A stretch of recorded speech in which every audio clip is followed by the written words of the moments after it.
Hi guys, welcome back to my channel, and for this video is medyo not feeling well tayo today. Medyo hangover pa kasi napainom tayo last night. Well, the show must go on, ika nga, no? So for this video is pag-usapan natin ang isa sa sikat na brand. Itong brand na ito is isa sa mga sikat, isa sa mga easy to find kahit saan mabibili mo, and kahit saan meron yata, no? So for this video is pag-usapan natin yung sinabi ko last vlog na yung favorite na shampoo at conditioner ko. Yung Mane and Tail. Mane and Tail shampoo and Mane and Tail conditioner. So partner ito. Ang nagustuhan ko dito is yung kanyang thickening effect when you use it after. I mean, pag ginamit mo siya, meron siyang effect na kumakapal ang buhok mo when it becomes dry. Pag nag-dry yung buhok mo after mo magamit nito, it really look so thick, no?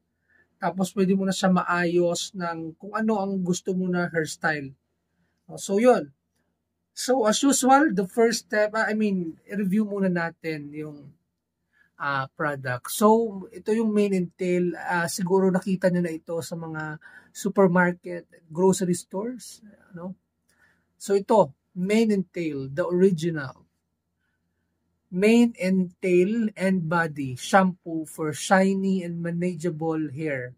Paano ba gamitin ang shampoo? Alam nyo na yon. So, this is the shampoo. And yung pinaka-paborito ko is the conditioner. Kung makita mo yung conditioner is ganun din. The original Mane and Tail moisturizer and texturizer. For thicker, healthier looking hair. Pwede mo siyang gamitin ng leave-in and rinse out. I know yung usual gumagamit ng conditioner is after shampoo, maglalagay ng conditioner sa buhok.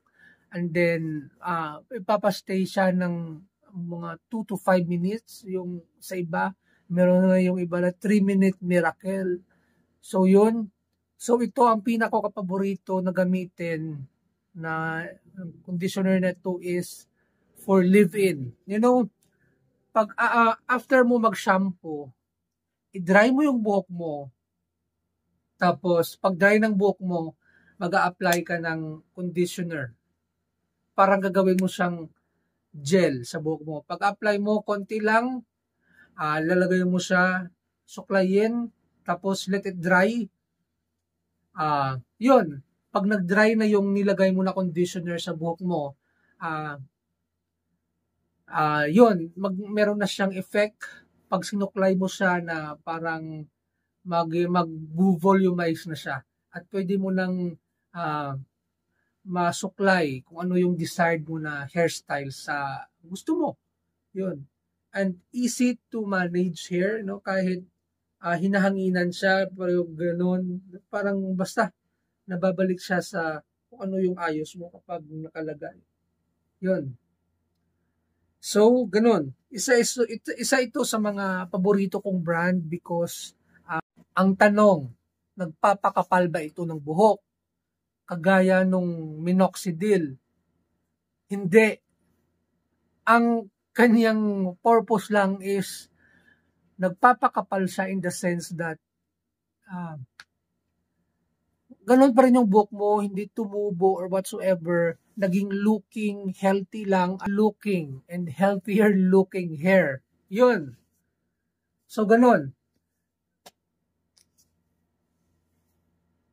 So, when you rate it from 1 to 10, ibigyan natin ng 9 because the shampoo, when it comes to the price, mura siya. When it comes to the effectivity ng nakalagay sa kanya na promise nila, effective naman, talagang nagpapakapal siya. Healthier looking and thicker hair. Yon. When you compare sa iba na mga volumizer na ang mamahal, I think maging practical na tayo, dito na tayo sa mas mura and yet effective. Thank you for watching, guys. I hope you like this video. Subscribe and don't forget to hit the notification bell below. Thank you very much.